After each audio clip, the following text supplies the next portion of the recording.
Sælehús. I think the word itself is very beautiful. You could translate it to place of bliss or a house of bliss. It was used to describe a shelter, a hut, an emergency cabin. They were often built in remote bays in case of shipwrecks or on top of hard mountain passes. The word itself referring to the bliss of finding a shelter in time of need, a safe haven.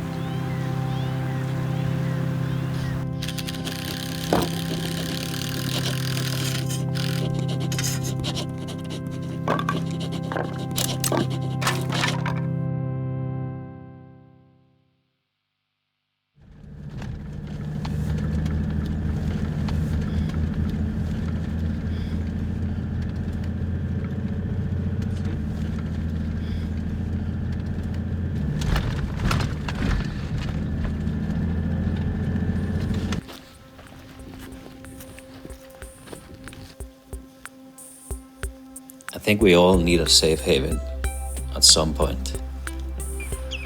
If I made my own, it would be a shelter from the world at large.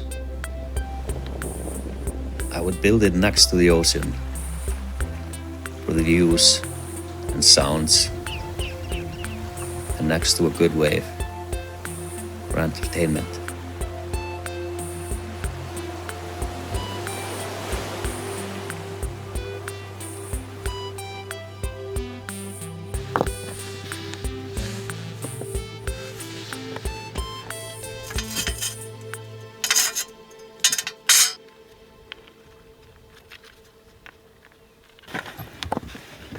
So, can you tell me about how much experience you have in building rock walls?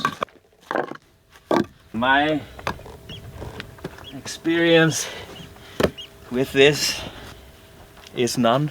I have no experience. I have did a little bit of research and I've looked at some rock walls. Fucking fuck.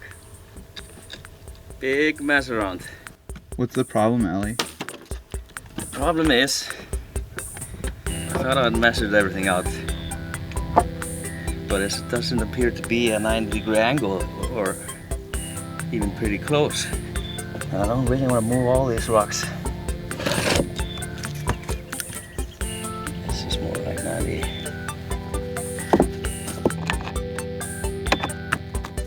Is there anything you want to say or comment on right now? Oh, I'm just pretty happy because it was just like an idea in my head, and I never built a rock wall or anything like that. And you have this idea, you know, you want to build this thing and do it, and now it's actually becoming a reality, and it hasn't even fallen down. So And it's massive. pretty magic.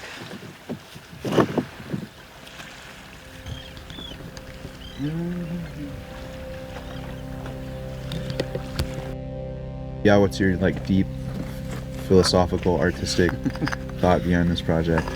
I think I'm interested in trying to create a sort of a contained world for people to experience.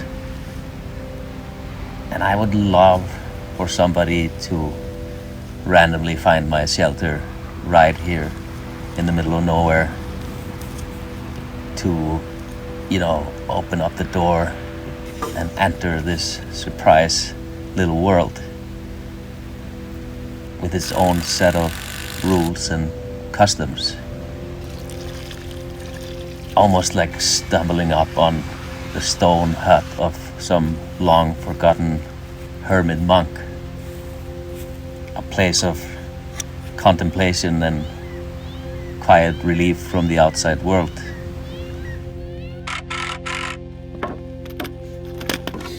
So you were looking a little sketched out by those people. Why is that?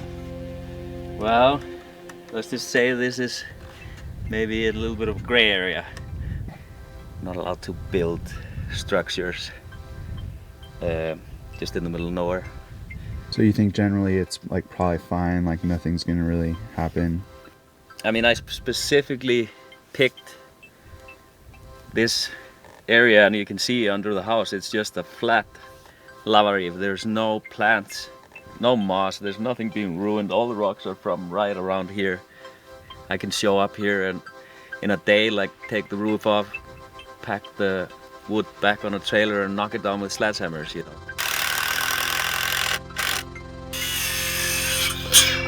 I think it's interesting that in today's society we are kind of discouraged from engaging in construction. We're supposed to leave it to the professionals, where it goes against some regulation. It's almost like you have to be some kind of a rogue outlaw carpenter to do things yourself. I love that idea. A skillful outlaw carpentry.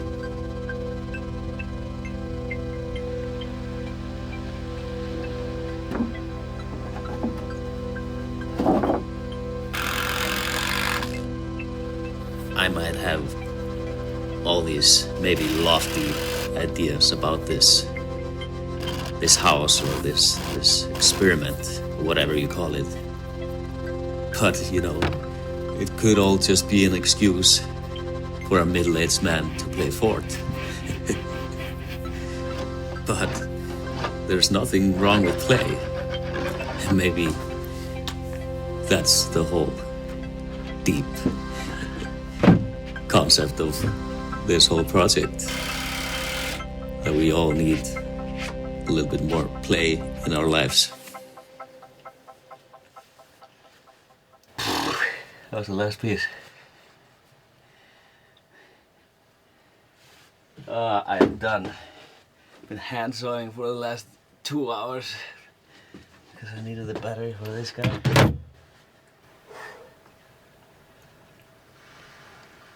It's nice though.